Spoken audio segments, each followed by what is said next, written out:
Fala, minha gente, bom dia, boa tarde, boa noite, né? Depende do horário que você estiver assistindo. Estamos aqui pela continuidade, então, ao nosso projeto EBD. E aqui hoje, minha esposa Adela, a idealizadora desse projeto, finalmente, né? Finalmente não, só um já não participou, né? Mas enfim, ano passado, questões de agenda, não consegui, eu fiz sozinho, a gente começar, né, com essa lição do terceiro trimestre, Betel Dominical, é que a gente usa lá na igreja. Quem quiser conhecer mais o trabalho da igreja, tá aqui na descrição o link do Instagram da igreja, da Assembleia de Deus do Estado de Minas Gerais. Nosso pastor presidente é o pastor Clóvis Afonso da Costa Júnior, né? Estamos aqui no Barreiro de Baixo, né? Então, quem quiser conhecer mais, fique à vontade no Instagram, né? Vai ver lá o horário de culto, enfim, né? Eu e minha esposa somos professores de escola bíblica lá, tá? Então, todo domingo, 8h30 da manhã, nós estamos lá participando. E o nosso objetivo é que você tenha um conhecimento melhor das lições, né? Tem um resumo da lição, mesmo que você não estude pela Betel, né? Você vai ter aí um material à sua disposição para conhecer mais a palavra de Deus, ok? Se você estuda pela Betel, seja aluno, seja professor, tem aí mais um material de auxílio, beleza? Os links das nossas redes sociais, site, está tudo na descrição, pode conhecer mais do nosso trabalho aí, tá bom? Muito bem. Precisa de alguma coisa? Muito bem. Então vamos para a lição. Segunda lição, as bênçãos advindas da salvação. O texto áureo está em Isaías capítulo 12, versículo 2, diz assim, texto áureo, texto base, né? A lição chama de texto áureo. Eis que Deus é a minha salvação, eu confiarei e não temerei, porque o Senhor Jeová é a minha força e o meu cântico e se tornou a minha salvação. Isaías 12, versículo 2. Ah, Marcelo, mas não é sobre Efésios? Por que está usando um texto de referência lá em Isaías? É por causa do assunto, né? As bênçãos que decorrem da salvação. Então Isaías está falando, olha, eis que Deus é a minha salvação e por ser a minha salvação eu confiarei nele, não temerei. O Senhor Jeová é a minha força, é o meu cântico que se tornou a minha salvação. Então são as bênçãos que vêm junto com a salvação, ok? E aí os textos de referência estão em Efésios, capítulo 4, Efésios, capítulo 1, versículo 4 ao versículo 8. Eu não vou ler para não ficar cansativo, pode consultar aí na sua Bíblia, tá bom? E a gente vai para a introdução da lição. Lembrando que as lições elas são divididas em 3 grandes tópicos, que eu vou chamar aqui de 3 títulos, ok? Cada título tem 3 subtópicos, ok? Então tem lá aí vem um título, depois tem o 1.2, 1.1, 1.2 e 1.3. Assim é o 2 e assim é o 3, né? 2.1, 3.1, enfim, sucessivamente. De modo que são 9 tópicos ao todo. Tá bom? Então vamos lá. A introdução diz assim: o maior presente concedido à humanidade é a redenção. Somente um Deus onisciente, onipotente e onipresente poderia planejar e realizar a redenção dos seres humanos. Redenção é sinônimo de salvação, sinônimo de perdão, de restauração, ok? Então, redimir é você pegar alguém que é culpado e então perdoar, tá? Então é redimir, é render, né? É aquele que é culpado deixar de ser culpado. E é isso que Deus faz conosco, né? Nós somos pecadores, mas Ele imputa a nós a justiça de Cristo na cruz do Calvário. Amém? Amém. Ok? Então, passo agora para dentro para ela continuar no primeiro título. Bom dia a todos. A nossa ideia aqui é trazer um resumo mesmo para vocês terem um material de consulta. Eu vou falar aqui do tópico 1, que tem por título Eleitos antes da fundação dos tempos. Eu vou ler um trechinho aqui do autor que diz assim: a salvação em Cristo Jesus não trata somente do livramento da ira vindoura. Ela porta consigo bênçãos preparadas por Deus para toda a humanidade, preparadas por Ele desde a eternidade. Então, né, como o autor está dizendo aqui, significa que o Senhor, desde a eternidade, já tinha essa intenção de nos fazer eleitos, né? Ele tinha a intenção de nos fazer eleitos de todas as bênçãos espirituais, desde a eternidade. E isso não é só para mim, é para toda a humanidade. Todos têm, através da salvação em Cristo Jesus, esta oportunidade de ser eleito, não somente, né, para se livrar da ira futura, não somente para se livrar da ira que há de vir no fim dos tempos, mas para que ele possa também aproveitar dessa salvação aqui, com as bênçãos espirituais que o Senhor nos dá. E no 1.2, ele fala assim, o autor fala assim, no 1.1, aliás, desculpem, no 1.1, no tópico 1.1, ele diz o seguinte: eleitos com todas as bênçãos espirituais. Ele vai explicar aqui que Deus nos escolheu para nos abençoar com bênçãos que só se encontram nele. Somente quem o encontra poderá alcançá-la. Né? Através do sacrifício de Jesus Cristo no Calvário, nós podemos participar dessas bênçãos, nós podemos participar daquilo que os filhos têm direito, né? O filho, quando ele, no caso, o apóstolo Paulo fala que nós fomos feitos filhos por adoção. E como filhos nós temos direito à herança, e essa herança maravilhosa que foi nos dada através da graça, né? Graça, um favor imerecido, que nós não tínhamos direito, e o Senhor, através do seu Filho amado Jesus Cristo, nos concedeu. Interessante pontuar aqui o seguinte, ó, quando o comentarista, né, o bispo Abner, fala: Deus nos escolheu para nos abençoar com bênçãos que só se encontram nele.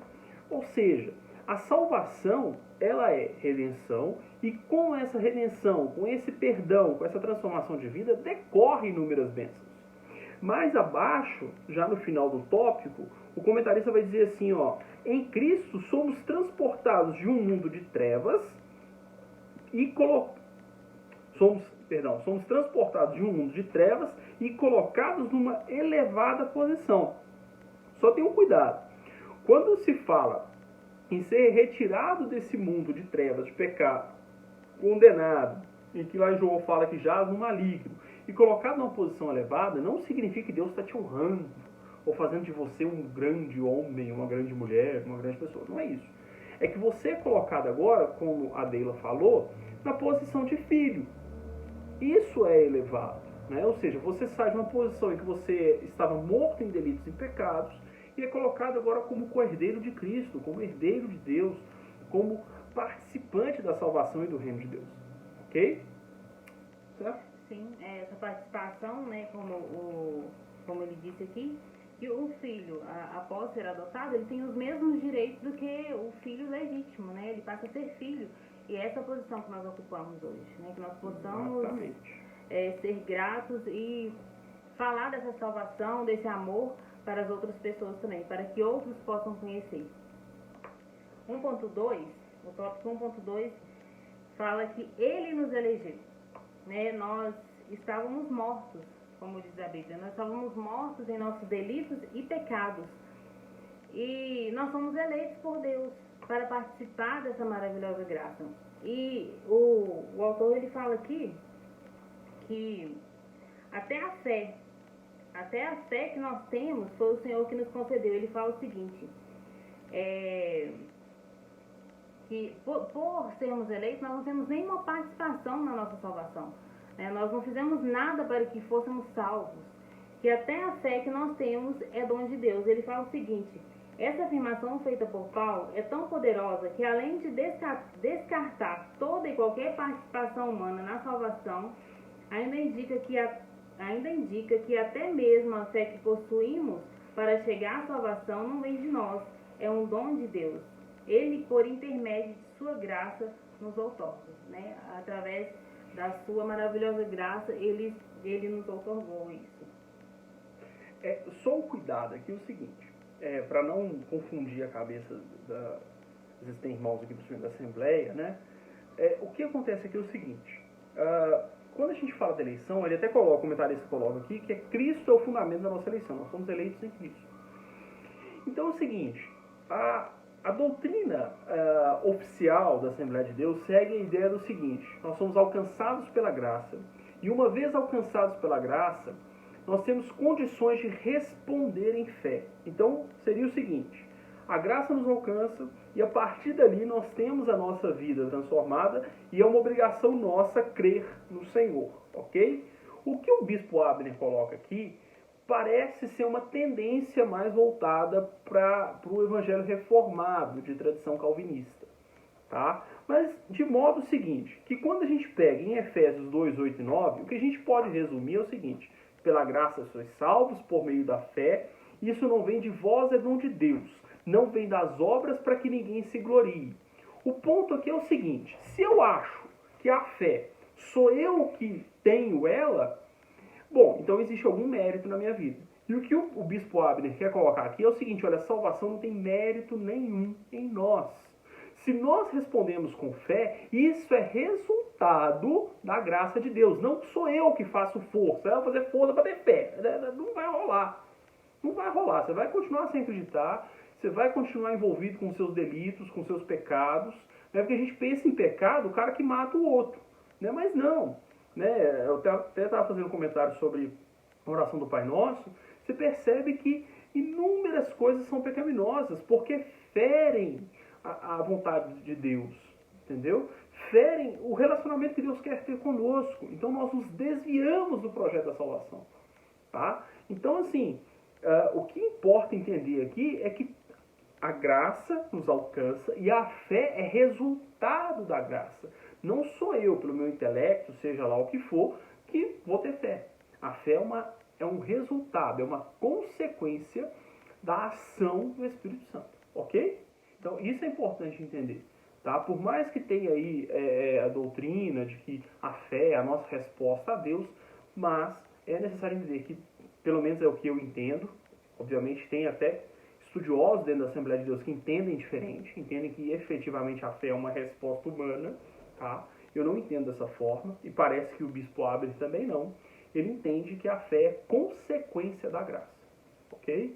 Ah, então quer dizer que o Abner... Não estou dizendo nada disso. Tá? Só estou dizendo que aqui, pelo que eu entendo, ele entende como eu. Que tanto a fé é um resultado da graça e não há nenhum mérito em nós.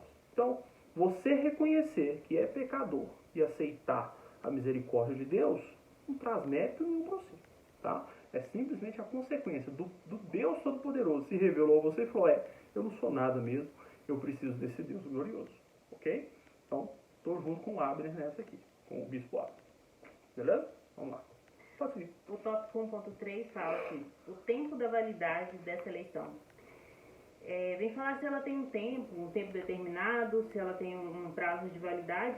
Na verdade, o bispo Abner coloca aqui 4 referências, né, que nós podemos confirmar isso. João 6:39, Efésios 1:4, Filipenses 1:6, 2 Timóteo 1:12, que tem validade eterna. Começou na eternidade e se estenderá através dela. Né? Então é por toda a eternidade. A eleição vem desde a eternidade e se estenderá através dela. Aqui ele está dizendo o seguinte: tem como eu saber quando que a eleição aconteceu? Não, está na mente de Deus. Deus é eterno. Tá? Então aconteceu antes da fundação do mundo e se estende por toda a eternidade. E só ele sabe, exatamente. Tá? Mas como é que eu sei que eu sou eleito? Pelo que nós cremos, você não sabe que é eleito. Tá? O nosso pastor, nosso saudoso pastor, pai do nosso atual pastor, né, uma vez ele falou comigo: falou, Marcelo, eu venho de uma igreja que tem tradição calvinista. Olha, a eleição está no coração de Deus. Nós não sabemos se somos efetivamente eleitos. O que nós podemos dizer é o seguinte: fomos alcançados pela graça? Amém. Quando chegar na eternidade, a gente sabe que é eleito. Tá? Basicamente é isso. A eleição está no coração de Deus. Então, assim, não fica doidando com isso não, sofrendo muito com isso não. A eleição é para nós glorificarmos a Deus. A eleição é bíblica, a eleição é uma decorrência da onisciência de Deus e aconteceu na eternidade. Deus conhece tudo. Agora, se Ele nos elegeu porque Ele olhou na história e viu que aceitaríamos, ou se Ele elegeu pela sua soberania e onisciência e impôs e tal, não, eu vou constranger aquele sujeito ali para me servir. Isso nós não sabemos. Né? Porque uma coisa que eu comento, né, é que por mais que eu me sinta constrangido pelo amor de Deus e a me submeter a Ele, ao mesmo tempo eu não sinto que eu estou preso, né, de modo que eu não possa desobedecer a Deus. Né? Eu sim, sou constrangido. Eu até entendo os nossos irmãos calvinistas, porque o amor de Deus realmente nos constrange. Né? Mas eu fico vendo muito calvinista tupetudo, arrogante na hora de debater, que eu falo, sei lá, né? Se esse camarada realmente entendeu a graça. Mas assim, de modo que eu não consigo dizer que, olha, Deus não me constrange, porque constrange sim, o amor dele nos constrange, né? Mas ao mesmo tempo também eu não me sinto assim tão preso que eu não possa abraçar o mundo novamente, né? Então, enfim. Marcelo, você é calvinista ou arminiano? Não sei. Faço a menor ideia. Se Deus salvou porque olhou e viu que ia aceitar, ou se ele falou, não, eu vou constranger aquele gordinho ali a me servir, não sei. Tá? Se me perguntar, eu não sei. O que eu sei é que eu amo o meu Senhor e quero viver debaixo da graça dele. Amém? Amém. Então vamos seguir. Tópico 2. O tópico 2 tem por título Predestinados, uma vida de comunhão. O autor fala o seguinte: precisamos compreender a predestinação não como algo fatalista. O 1.1 fala o seguinte: predestinados segundo a sua vontade.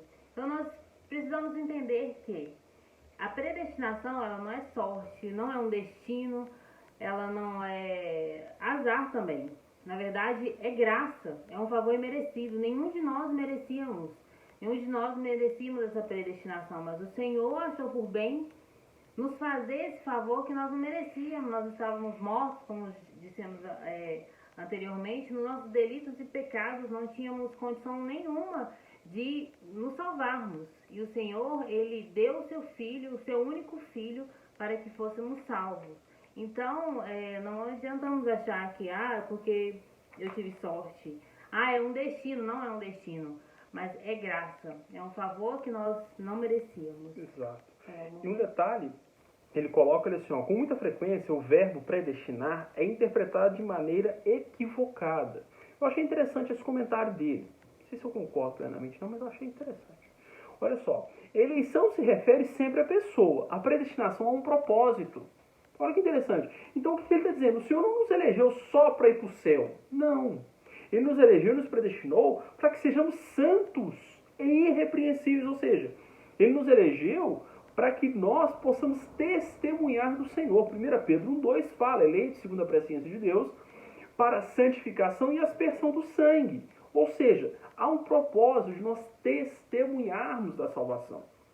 Portanto, Deus sim nos predestinou para a salvação, mas também para viver a salvação aqui. E mostrar o reino de Deus ainda aqui na terra. Ok? Beleza? Então vamos lá. 2.2? Ou tem mais alguma coisa? Não, 2.2. Predestinados para a adoção de filhos. Nós até já falamos um pouco sobre isso, né? Acho que pode. O autor fala o seguinte. Notemos que, na verdade, ele afirma que o Senhor nos destinou para uma dignidade mais alta do que a própria criação. Poderia nos otorgar. Pretendia adotar-nos, fazer-nos filhos e filhas da sua família, né? Como eu disse anteriormente, nós como filhos adotivos participamos da herança, né? E ele quer que nós sejamos filhos agradáveis, né? E que nós possamos, assim como Marcelo disse, divulgar esse evangelho, divulgar a salvação para que outras pessoas possam conhecer a salvação, entender a graça, né, e participar também, se tornar um filho e participar dessa herança. Perfeito. 2.3. Predestinados para sermos semelhantes a Cristo, né? Outra coisa importantíssima, né? Cristo é o nosso padrão de vida. E quando Paulo fala, sede meus imitadores como eu sou de Cristo, ele fala, olha, imitai a Cristo. Ali tem uma questão interessante, até o pastor Jonas Madureira trabalha isso no livro dele, o curso do discipulado. Ele trabalha o seguinte: a imitação de Cristo tem que ser através da pregação apostólica. Por quê? Porque nós temos dificuldades inúmeras. E a tentação de criar um Cristo que a Bíblia não apresenta é muito grande. Então, a imitação... Por que Paulo fala? Sede meus imitadores como eu sou de Cristo. Por quê? Nós precisamos imitar a Cristo a partir da pregação apostólica. A partir da Bíblia.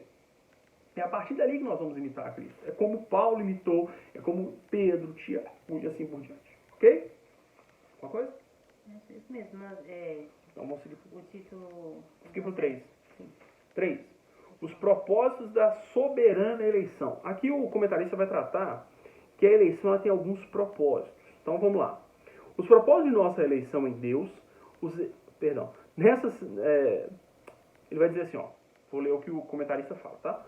Paulo faz o relato das bênçãos recebidas em Cristo Jesus.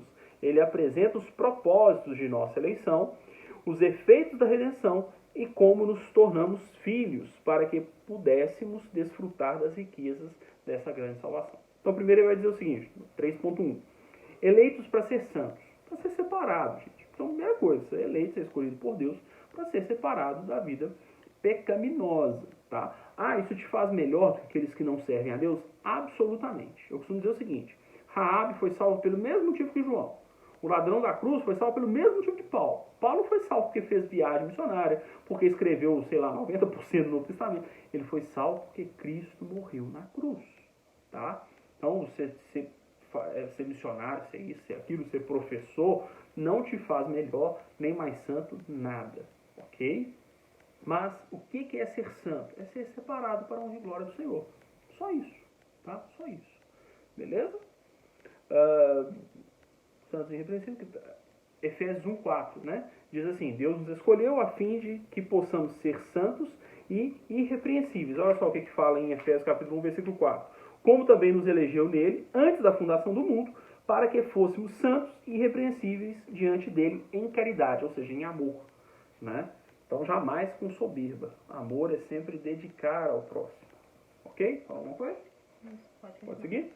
Então, 3.2, ele vai dizer, eleitos para sermos filhos responsáveis. Olha o que o autor vai dizer, o comentarista, né?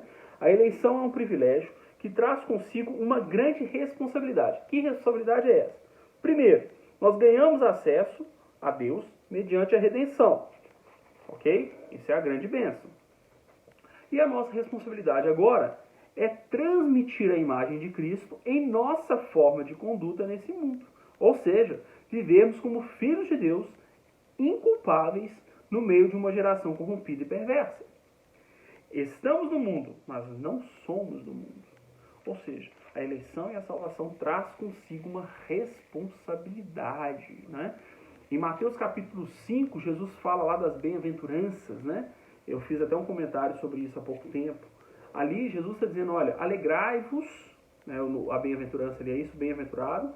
O termo ali é uma imposição. Alegrai-vos por serem humildes. Alegrai-vos por sofrer. Mostrando que é um custo, há uma responsabilidade em pertencer ao reino de Deus. Ok? Então, muita gente quer as bênçãos, mas não quer essa responsabilidade. Isso é muito importante. Aquele que realmente foi impactado pela graça e vive essa ação de Deus, ele sabe dessa responsabilidade. Ah, quer dizer que a gente não erra? Absolutamente. A gente fala que não deve. A gente briga com a esposa. Assim por diante, magoa a esposa. Assim por diante, a gente vai, pede perdão, tal, ora. É assim que funciona. A gente vai lidando com o pecado. Até os jovens aí, para que você vai casar? Você vai casar para ajudar o seu cônjuge com os pecados dele. Para isso você vai casar. Ah, não quero não, então não casa, meu filho. Tá? Beleza? Não é isso? É isso. Né? Vai tolerar os pecados do outro. Mas vamos lá. Quer falar alguma coisa? Pode seguir? 3.3? Então vamos lá. Eleitos para agradá-lo. Ah, Marcelo, mas é muito óbvio. Paulo falou assim, não me canso de você escrever a mesma coisa. A gente tem que ser lembrado o tempo todo, queridos. Né? Nós temos que ser lembrados o tempo inteiro. Então fomos eleitos para agradar a Deus. Olha o que o comentarista fala. Ele não somente nos recebeu e nos reconciliou consigo na conciliação de filhos. Ele também nos selou com o Espírito Santo, nos tornando sua propriedade. Conosco Deus fez diferente. Nos deu o seu Espírito Santo, selando-nos pelo lado de dentro. Esse comentário aqui é porque ele diz o seguinte, olha, os animais eram selados, marcados com propriedade por fora. O Senhor sela o nosso coração, o Senhor sela a nossa mente, né? Então, na verdade, entenda o que eu vou dizer, tá? Presta atenção. Vem cá. Chega até perto do celular aí pra você entender melhor. Vou dar a tela que você estiver vendo. Olha, não é que o seu exterior não importa, mas o seu exterior é reflexo do selo interior. A sua mente é selada. Não adianta você usar a roupinha certinha e tal, sem que a sua mente esteja transformada. Não adianta. Agora, é claro, se você é um homem e gosta de usar roupas que ofendem a santidade de Deus, né, com escritos que ofendem a santidade de Deus, qualquer coisa assim, está errado. Se você é homem e gosta de usar adornos que não são feitos para você, alguma coisa está errada nesse ato do Espírito Santo, nessa relação com o Espírito Santo. Não é problema você usar um cabelo maior, uma coisa assim, um adorno, uma pulseira, outra coisa. Isso não é o problema. O problema é se você usa coisas que ofendem a santidade de Deus. Exato. Não é isso? Então não é o exterior, é o interior. O exterior reflete o interior. Se você é uma moça e gosta de usar roupas chamativas, tem algum problema. Entendeu? É interessante quando Davi fala, né? Ele ora e pede ao Senhor para não retirar dele o Espírito Santo, né? Porque justamente o Senhor, ele não selou por dentro. O Espírito Santo, ele sempre vai estar ali falando conosco. Não, isso aí não tá bom. Isso, ele vai nos mostrar o que nós devemos, vai nos conduzir, né? Na verdade. Nos mostrar o que está certo, o que está errado. Nós vamos sentir isso. Nós realmente estamos, né? Temos o Espírito Santo em nossa vida. Então, que nós possamos fazer também essa oração como Davi, que o Senhor não retire de nós o Espírito Santo, né? Como aconteceu com Sansão, né? Com Sansão. Ele não sabia que o Espírito Santo tinha se retirado, exato, né? Ele estava ali tão envolvido ali, ele nem percebeu que o Espírito Santo tinha se retirado dele, né? Ele não valorizava aquilo. O salvo, ele valoriza a presença do Espírito Santo, ele é selado. E é o relato de muita gente, né, que vive na adolescência, juventude, aí, uma vida meio, vamos dizer assim, meio errada. Mas ele chega e fala assim, não, mas toda vez que eu fazia, eu ficava envergonhado, eu ficava triste, eu ficava assim, eu ficava assado. Por quê? Porque o Espírito Santo está incomodando. Incomoda, né? Fala do pessoal, né? Nós já ouvimos muitas vezes, nossa, mas crente não consegue nem pecar direito, né? Porque toda vez que ele vai fazer uma coisa errada, o crente de verdade, Santo, né? De verdade, incomoda ele. E ele não consegue. Talvez está tudo ali planejado e ele não consegue Ele não fazer. consegue. Agora, aquela pessoa também, que ela, ao contrário, ela se sente incomodada em fazer as coisas de Deus, né? E não se sente incomodada em se afastar de Deus. É porque não tem o selo do Espírito Santo. Né? Agora, pode ter se retirado. Agora eu estou falando isso aqui para você ficar olhando para o seu irmão e ficar, olha, tem o selo. Aí não tem não. Não é isso não. Quando Paulo fala em 1 Coríntios 11, examinai, pois, o homem a si mesmo, então coma deste pão e beba deste cálice, a gente interpreta unicamente para a ceia. Mas o que é comer o pão e beber do cálice?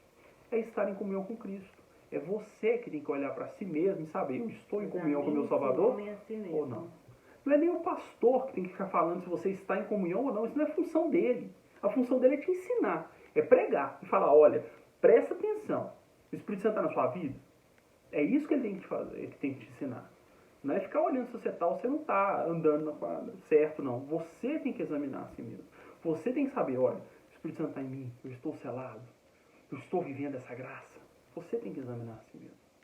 Nós, professores, os pastores, os líderes, vão simplesmente pregar para você. Claro, você pode procurar o seu professor de escola bíblica e falar, olha, me ajuda aqui, ora comigo.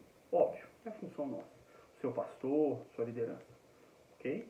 Mas não é função dele ficar sabendo se você pode ser, você não pode. Você tem que se examinar. Ok? É isso? É isso aí. Você quer ir na conclusão aí? Pode ir. A conclusão. Antes de tudo existir, inclusive nós mesmos, Deus elaborou um poderoso plano de salvação, capaz de mudar a vida de todos os seres humanos, e por sua infinita vontade, graça e bondade, hoje temos o privilégio de fazer parte de sua grande família. Efésios capítulo 2, versículo 19. Amém? Eu espero que esse vídeo contribua para você conhecer mais o Senhor, para você ter maior comunhão com Deus, e que possa contribuir aí com aqueles que estudam por essa revista, para o seu plano de aula, para os seus estudos. Amém? Que Deus abençoe.